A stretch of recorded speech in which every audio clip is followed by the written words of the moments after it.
कुरुक्षेत्र का वह दिन जब सूर्य अपनी तपिश से धरती को जलाए दे रहा था, आकाश में तीरों की वर्षा हो रही थी और धरती पर वीरों का रक्त बहकर धूल को लाल कर रहा था।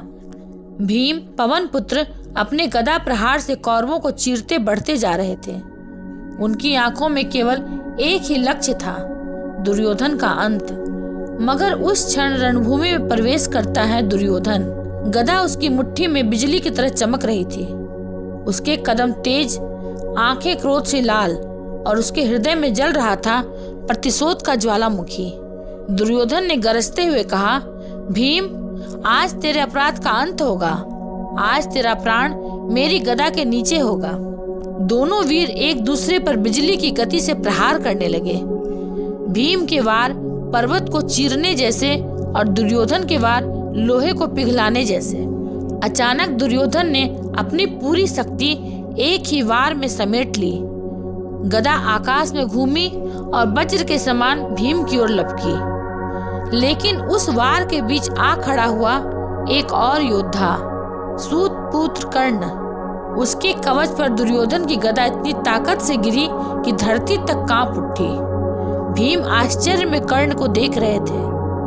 भीम क्रोधित स्वर में, कर्ण, तू बीच में क्यों आया? क्या अपने मित्र दुर्योधन को रोकने आया है या मुझ पर पीछे से वार करने? कर्ण ने शांत स्वर में कहा, भीम, आज मैं तेरे प्राण लेने नहीं आया।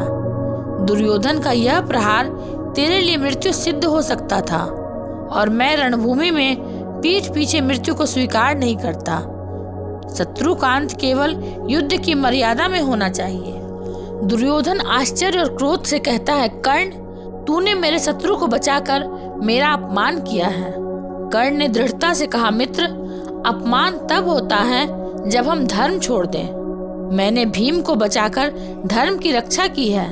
जब मैं उससे युद्ध करूंगा तो उसके पास भी शस्त्र होगा और मेरे पास भी। भीम के हृदय में क्षण भर के लिए द्वेष की अग्नि धीमी हुई। कर्ण का यह पक्ष उन्होंने पहले कभी नहीं देखा था।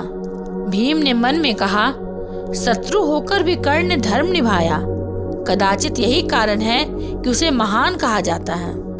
युद्ध फिर शुरू हुआ, लेकिन इस बार भीम और दुर्योधन के बीच कर्ण एक अदृश्य दीवार बनकर खड़ा रहा। उस दिन रणभूमि ने देखा कि कभी कभी धर्म और मर्यादा शत्रु और मित्र से ऊपर होते हैं। अगर आपको ये वीडियो अच्छा लगा हो तो इसे लाइक, शेयर और सब्सक्राइब अवश्य करें। ये महाभारत सिर्फ युद्ध की नहीं, जीवन के ज्ञान की कहानी है। मिलेंगे अगले प्रसंग के साथ। तब तक के लिए धन्यवाद।